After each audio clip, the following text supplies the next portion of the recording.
আজিয়া বাংলাদেশে এখন কর্মযজ্ঞ শুরু হয়ে গিয়ে তারেক রহমান সাহেব জিয়ান কইল যে I have a plan, we have a plan. Already আজিয়ার খুশির সংবাদ ঈদের আগে ইনশাআল্লাহ তে বাংলাদেশে 5 কোটি মানুষের মধ্যে ফ্যামিলি কার্ড বিতরণ করিব।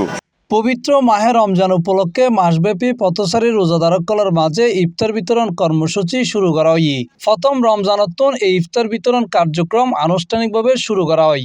পরিপূর্ণভাবে তারেক রহমানের নেতৃত্বে এলাকার বাংলাদেশ আর গজ্জম ইনশাআল্লাহ তার প্রতিশ্রুতিতে দিয়ে যার পরিকল্পনাতে দিয়ে ইয়ান অক্ষর অক্ষরে পালন করিবে জিয়া রহমানের ফুয়া এবার খালেদা জিয়ার ফুয়া। এই দেশে একটা সৎ রাষ্ট্রনায়ক বহুত দিন আর অভাব হইয়ে ইনশাআল্লাহ তারেক রহমানের নেতৃত্বেই এই সৎ রাষ্ট্রনায়ক সারা পৃথিবীর মধ্যে বাংলাদেশের এক গর্বের জায়গা লই যাবো ইনশাআল্লাহ ইয়ান প্রত্যাশা করি।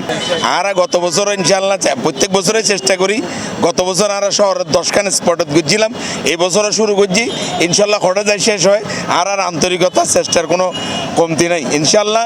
আর মাসব্যাপী এই কর্মসূচি পালন করছি। অনুষ্ঠানত প্রধান অতিথি হিসেবে উপস্থিত আছে চট্টগ্রাম মহানগর যুবদলের সাবেক সভাপতি মোশাররফ হোসেন দীপ্তি। বিশেষ অতিথি হিসেবে উপস্থিত আছে চট্টগ্রাম মহানগর ছাত্রদলের সাধারণ সম্পাদক শফিকুল ইসলাম তুহিন, চট্টগ্রাম মহানগর ছাত্রদল সহ অন্যান্য নেতৃবৃন্দকল।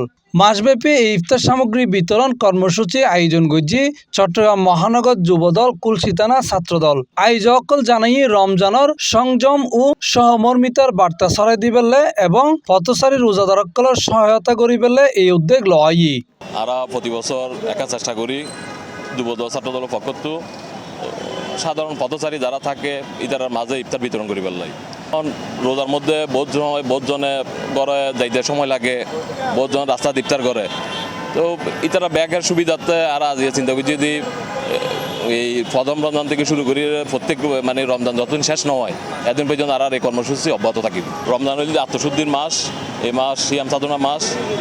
শুধুমাত্র এই মানবিক যে সমস্ত কর্মকাণ্ড, এই সমস্ত কর্মকাণ্ড শুধুমাত্র রমজানটা গিরিয়ে নয়, সারা বছর যেন এই মানবিক কর্মকাণ্ড মানে থাকে। আর এই চিন্তা আপনার মানে মাথা থাকবে। C+ TV Chittagong.